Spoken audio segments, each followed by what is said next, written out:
how to change signature on Outlook. In this video, I'm going to show you how to change the signature that is sent in every email on Outlook. And if this video helps you, please consider giving it a like and also subscribe to my channel because that really helps me out. And I'm going to be showing you two different ways, first in Classic Outlook, then in the new Outlook. So first, to change our signature in Classic Outlook, all you need to do is go up, create a new email, so select New Email.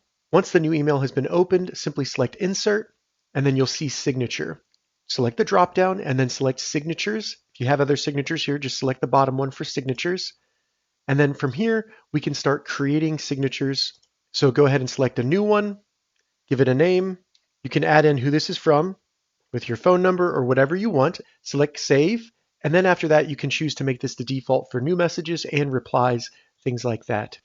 Additionally, you can use the formatting to make things bold if you want to, or change the size. Once you're done, select OK. Then if you want to add that signature, just select Signature, and then the name of the signature that you want to add, and it'll add it to the bottom of your email. Now to change your signature in New Outlook, all you need to do is select the gear in the top right, then make sure in the settings in the left side you have accounts, and then you'll see Signatures. From there, all you need to do is select New Signature. You can give it a name, and then give it whatever text you want, and select Save.